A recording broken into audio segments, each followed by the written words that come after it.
위해서 정권 바뀌지 말라고 자금 지원해주는 거예요. 근데 지금 이러면서 전쟁이 격화되니까 어떻게 돼요? 제가 이 화살표를 거는 것처럼 이란, 이라크, 시리아, 터키를 통과하는 중국의 거대한 꿈인 육상 실크로드 프로젝트가 안 되는 겁니다. 안 되면 중국 경제는 어떻게 되냐? 망하게 되는 거예요. 지금 육상 실크로드 계획은 물 건너갔습니다. 응? 그리고 또 하나가 있죠. 해상 실크로드. 그게 수에즈 운하를 통과합니다. 이집트 초창기 무바라크 대통령 어떤 정권이에요? 친미, 친이스라엘 정권이에요. 반죽인지까지는 몰라. 그런 정권이에요. 그게 무하마드 무르시라는 사람한테 의해서 바뀝니다. 그러면서 반이스라엘, 반미 정권 대통령이 지도자가 돼요. 그리고 나서 1년 뒤에 다시 혁명이 일어나요. 그래서 누가 되느냐? 친미, 친이스라엘 정권이 압둘 파타흐 시시라는 사람이 대통령이 됐어요.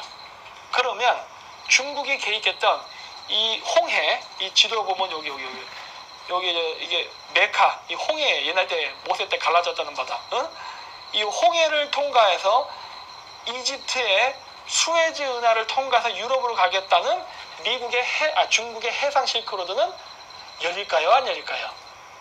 택도 없는 소리죠.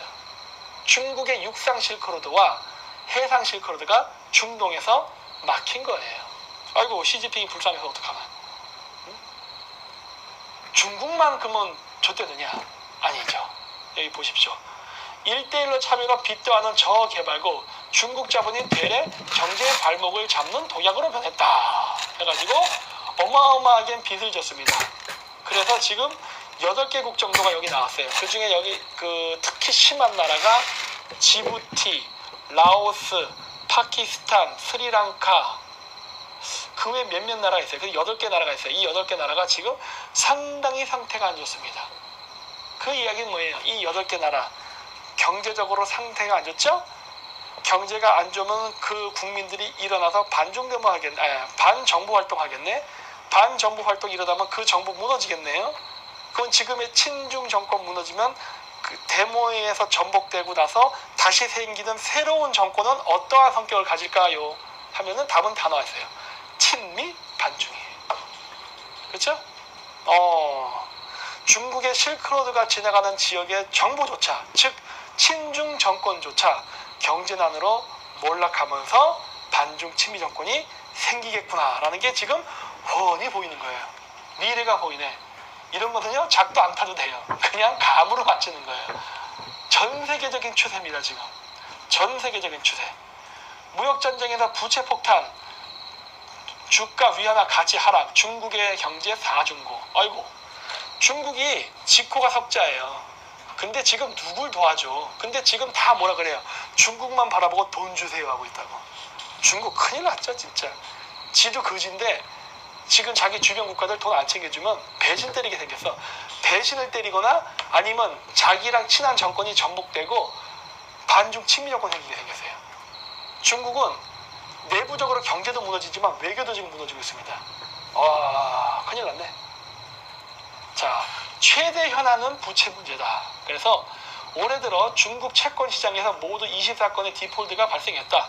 박수를 쳐야죠, 이런 거. 이런 건 박수를 쳐야 돼요. 그리고 디폴트 규모는 약 4조 원으로 작년 같은 기간보다 40%가량 늘었다. 어이고. 제가 아시는 제 팬분이 몇 달 전에 중국에 갔었습니다. 왠지 아세요? 우리나라 펀드 기업들 주식 그런 거 한 애들 중국에다가 투자했다가 지금 팍 날아갔거든요. 그거 채권 정리하러 갔어요. 이거 큰일 났네. 근데 우리나라에서 보도가 안 될까? 어마어마하게 손해본 것 같던데. 응? 왜 뉴스에 안 날까? 이거 다 문재인의 업적인데. 또 금융시장도 불안. 지난 1월의 고점에 비해 19%나 떨어졌다. 대형주 중심인 CSI 300 지수도 1월 고점보다 18% 하락했다. 지난주 중국 증시의 시가총액은 일주일 만에 5,140억 달러, 약 570조가 일주일 만에 사라졌어요. 놀랍죠? 이렇게 되는 거야, 이렇게. 말 안 들으면 가는 거야. 중국 시총 2조 달러 증발. 여기 나오죠? 영란의 차이나 리스크 경고. 한중은행 간 자금 거래 이런 거 하면 안 되는데 왜 이래 우리나라 지금 응? 큰일 났네. 미래가 보이죠. 대한민국의 미래가. 그리고 미국의 원유 수출 제재 앞둔 이란, 믿을 구석은 중국이래요. 뭘 믿기는 아까 내가 앞에서 보여줬잖아요. 지금 중국 제 거가 석자라니까. 중국 죽기 직전이에요. 근데 이란이 어떻게 하고 있어요? 형님 돈 주세요 이러고 있어. 미국이 경제 제재한대요. 돈 주세요 형님. 중국은 어떻게 해야 되죠? 중국도 밥새끼를 굶어요 지금. 중국도. 근데 아이고 이거 어떻게 해? 불쌍해서. 안타까울 뿐이에요. 또 뭐가 나오냐? 중국이 이란산 원유를 계속 사주면 미국 제재를 버틸 수 있다며 미국을 야단칠, 이거 도대체 누구야 이거? 유일한 나라는 바로 중국이라고 말했다. 야단은 개뿔이나.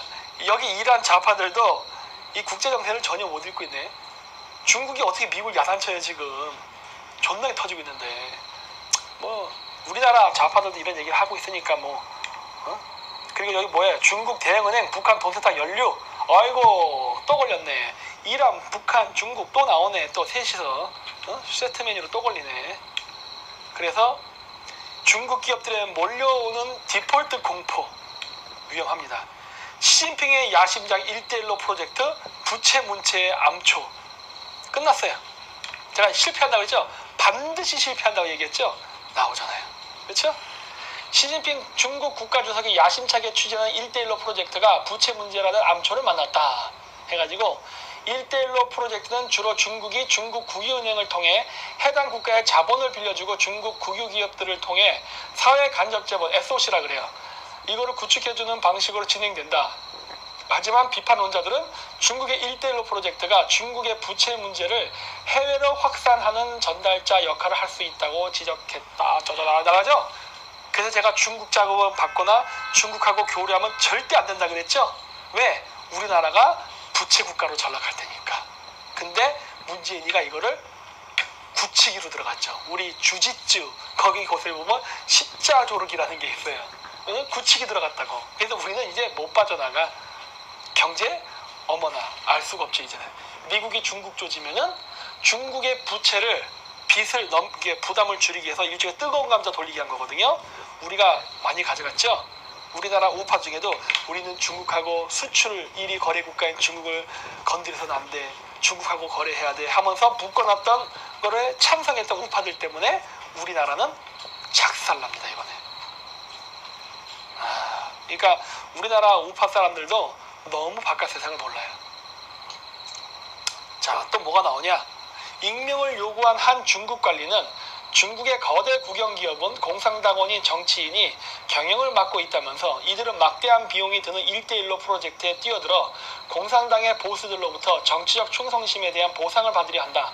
이들에게 부채는 관심사가 아니다고 말했다. 아름다운 충성심이죠. 이래서 지금 중국이 망하고 있어요. 초창기에 좋았죠. 탱자탱자. 그래서 이 어마어마하게 이 남발된 돈들이 다 어디로 갔어요? 1대1로가 건설되는 국가의 정치인들에게. 그리고 중국이 필요로 하는 전략적으로 가까워져야 될 필요가 있는 국가의 정치인들의 호주머니로 들어갔어요. 그래서 내가 늘 얘기하잖아요. 좌파는 당연히 중국 돈을 받았고 우파 정치인들 중에도 중국 돈 받아놓은 놈들이 우리나라에 무진장 많다라고 얘기하잖아요. 찾아보세요. 그리고 1대1로 참여국에게 IMF는 돈을 주면 안 된다라고 미국이 얘기했어요. 주면 안 돼 라고 얘기한 거예요. 근데 여러분 그거 아세요? 유럽하고 미국이 국제금융을 이렇게 운영하는 두 개의 거대한 축인데 그 거대한 축 중에 유럽이 IMF 의장을 전통적으로 맡아서 하고 미국이 월드뱅크 의장을 맡아서 합니다. 그래서 월드뱅크 의장은 당연히 미국 말 들어요. 근데 여기 IMF에다 돈 주지 말라고 미국에 얘기했대요. 이거 지금 누구한테 얘기하는 거예요? 유럽한테 얘기하는 거예요. 야 임마 유럽연합 1대1로 참여국들 지금 빚이 많은데 걷다가 돈 주지 마라. 이자장 사지 마. 딱 한 거예요. 그럼 IMF 즉 유럽 국가는 여기에 대해서 뭐라 반응했을까요? 여기 안 나오네? 좀 이따 보여드릴게요. 네 하고 안 줬습니다. 돈 안 줬어요. 그리고 여기 나왔네. 일대일 처음에 나오네. 그거 파키스탄, 스리랑카, 말레이시아, 라오스, 캄보디아 5개 나라네. 2개 더 있는데 여기 지금 빠진 게 지부티. 그리고 2개 더 있는데 모르겠어요. 하여튼 그래서 이런 나라들 주지 말라고 했고, 이게 그 아시아 경제 뉴스인데 중국 곳곳 텅 빈 기차에 우후죽순 너무 많이 만들어 문제 해가지고, 이게 뭐냐면 중국 내부의 고속전철, 그 다음에 이제 각종 그 지하철 이런 거 지었거든요. 1대1로 프로젝트 때문에 너무 많이 지어갖고 운영이 안 된답니다. 이거 다 지출이에요. 고정비 지출. 중국은요 지금 아무것도 안 해도요 적자가 나게 되겠어요. 지금 아무것도 안 해도. 왜? 쓸데없는 사업을 많이 해서. 이런 거 만들어 놓으면 영무원이 있어야 되잖아요. 이 영 만들었잖아. 그 이 기차 고장 나지 않게 정비해줘야 돼요. 정비소에 인원 고용해야 돼요. 정비소 만들어야 돼요. 부품 같은 거 해야 돼요. 관리해야 돼요. 청소해야 돼요. 이거 다 돈이야, 그렇죠? 어마어마하게 돈이라. 근데 여기서 트럼프가 중국한테 수출을 막아버리면 관세 올려갖고 중국은 어떻게 되죠? 이거 관리비 어떻게 할 거야? 그리고 지금 1대1로 만들면서 용돈 달라고 줄 서 있는 저 거지 같은 떨거지들은 어떻게 할 거예요? 응? 큰일 났어요. 여기 보면 놀라운 기사가 나오죠. 베이청역은 1000제곱미터 넓이의 승객 대기실에 8개 철도 노선, 4개 탑승 플랫폼, 스케일가 하여튼 존나 커야 하여튼 얘네들은 있지만, 이곳에 있는 승객은 고작 6명이다. 하루에 2대의 고속철도만 이곳에 정차하고 내리는 승객 수는 평균 8명이다. 응? 8개 철도 노선에 4개 탑승 플랫폼이래요. 와, 이 서울역보다 더 큰 것 같네. 그럼 뭐해? 응? 8명을 위해서 만든 지하철역이네. 이거 뭐 귀족 철도네, 귀족. 응? 이러니 1대1로가 수지 타산이 안 맞기 때문에 실패한다니까요. 그래서 제가 돈 때문에 막한다 했잖아요. 중국의 철도 설계자들이 지역 곳곳에 너무나 많은 기차역을 만들었고 승객 이용이 불편한 장소를 택한 곳이 많아 이러한 현상이 벌어지고 있다고 분석했다.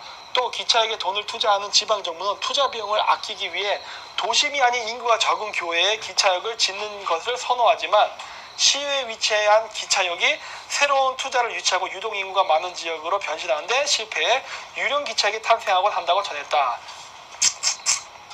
우리나라도 사실 이런 식으로 해요. 우리나라도 기차역을 만들 때 그 인구 밀집적에 못 만들어요. 왜냐하면 그 보상 문제라든가 이거 할 때 여러 가지 그 철도 선로 개발할 때 문제 있어서 인구 밀도가 낮은 외곽적에 만듭니다. 그러면서 부동산 개발이 하면서 그 저기 개발이 돼요. 근데 우리나라 같은 경우는 무식하게 안 하거든. 어? 중국 애들 옛날 때 그 제가 통역하면서 같이 중국 그 바이어들이랑 우리나라 돌 때 샹하이에서 온 애들이 항상 그랬어요. 뭐야 이거? 우리가 맨날 한국 동경했는데 막상 한류 드라마만 보다가 한국 와보니까 한국 조금만 해? 이런 식으로 실망해서 막 이런 식으로 얘기했어요. 그래서 내가 그때 그랬어요. 야 임마, 우리는 빚지는 짓은 안 해. 그랬다가 우리는 돈이 되게 개발을 하지 돈 안 되는 거 개발하는 짓은 절대 하지 않는다. 왜? 우리 자본주의 국가이기 때문에 중국 같은 공산주의 국가처럼 수익성을 계산하지 않고 마구마구 개발하는 짓은 절대 하지 않는다. 왜? 한 개일 때는 버텨요. 2개일 때 어떻게 할까? 3개일 때 어떻게 하고 100개일 때 어떻게 할까? 나중에 재정적자로 망한다니까? 그렇기 때문에 누구는 뭐 크게 질 줄 몰라서 안 짓나? 예를 들어서 저기 어디일까? 충주 같은 데다가 이런 중국 애들처럼 스케일 크게 한다고 8개 철도선 4개 플랫폼 이런 거 같은 거 지면 어떻게 될까요? 우리나라 충주시가 그 기차역 때 그 기차역 관리하다가 망해요. 그냥 예산이 파탄된다고. 그 대표적인 사례가 뭐예요? 의정부잖아요. 의정부는 조그만 경전철이에요. 경전철 만들어 놓고도 다리가 후달려가지고 포기했잖아.